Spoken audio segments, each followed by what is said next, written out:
The resistance is real. How many times is our self-care interrupted? Yep. Can I get a raise of hands of someone whose self-care was even interrupted today, or at least tempted to be interrupted? Sometimes things get pretty busy, and doesn't it seem like our self-care sometimes can be the first thing to go out the window? Well, that's kind of what we're working on not doing. Self-care is a huge topic here on the Mom Training Podcast because we believe that if we can figure out a way in our own life and routine to take better care of ourselves, we'll be better moms, wives, and housewives and enjoy those roles so much more. Let's feel that satisfaction and fulfillment from these life callings and rock it because we feel good inside and out. So we're going to discuss a tip to help us with our bedtimes. Not our families, our bedtime. Let's paint a picture, okay? Roll with this with me. You've been working on taking better care of yourself, are striving to gain momentum, and are trying to wake up before the rest of your family each morning. We know this requires going to bed earlier than we have in the past and continually working on it. You specifically have planned out a really productive day the next day and are so excited for the continual new bedtime and to tear it up the next day. Everything is running right on schedule. Dinner, kids' teeth are brushed and in their pajamas. Book reading and winding the kids down takes a little extra time, but no sweat. You got a couple extra minutes. After this, you've planned to get your gym stuff ready, make your husband a lunch, do the dishes, get yourself ready for bed. I got this. I got plenty of time. And then it happens.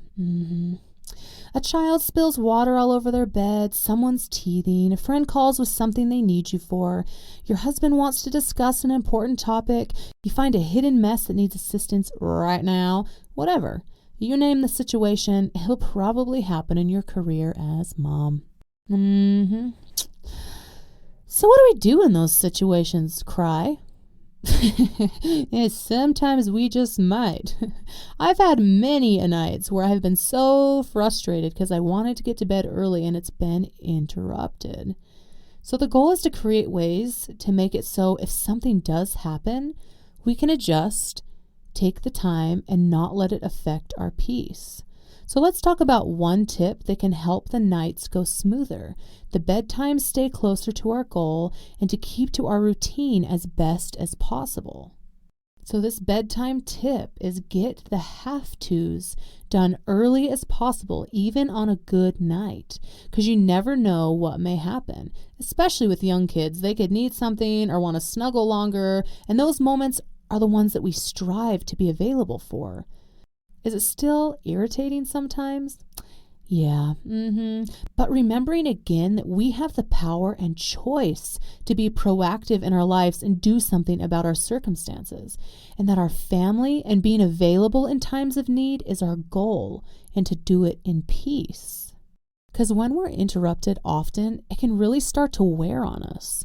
And we have to constantly work on being flexible and helping our minds adjust when something unexpected happens.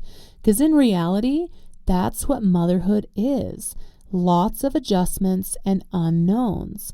And our complex minds and abilities as women are created just for that.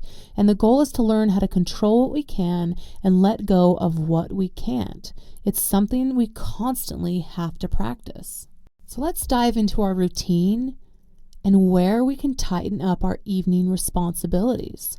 So if we step back and look at our evening, what kinds of things do we find ourselves doing that may trip us up sometimes if there are unexpected changes? If you're more of a tactile, see it in front of your face type of person, it might be beneficial to sit down and actually write out a list to sort these things out. So what are the things being done in the evening that we could do earlier and not leave them to the very end of the night? Can we get ready for bed when the kids are? Take off our makeup, wash our face, take care of our teeth, set out tomorrow's work clothes in the early afternoon, make lunches for our kids or husband early, say as we're making dinner or even before that, making our to-do list throughout the day for the next day. Picking up the clutter a little earlier and recruiting the kids to pick up messes and help out. what would work for you. The early preparation takes training our minds, because in my experience, it doesn't come natural to think about things like this. It takes extra thought and effort to design our schedule and surroundings. But we're not going to be scared of that, right? We can train our brains to think differently and create the lifestyle we want. So whatever our goal is, to have the peaceful, chilling environment, to be happier, be more productive, live a dream, whatever it may be, it's worth it to work on things like this. So if we have come up with a couple things that we could move to earlier in the day, let's give it a try this week and see how it benefits us.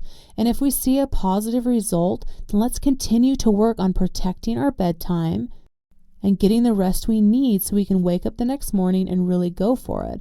And that really starts with being proactive and thinking ahead about how you can protect that evening time.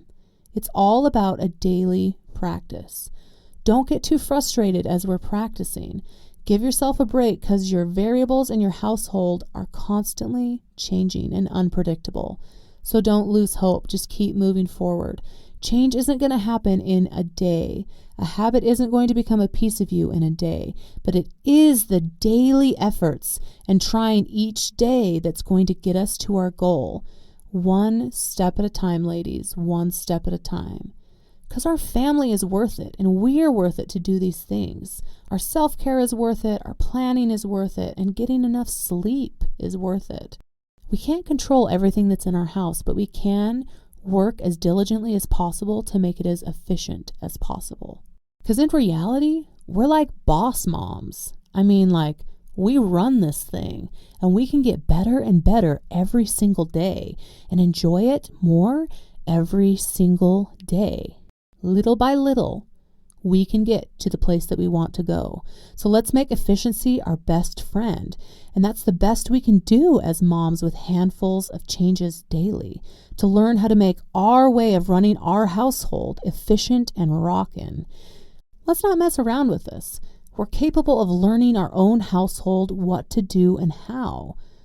All it takes is daily practice, and we can practice every day and be in a different place than we are right now. We're not.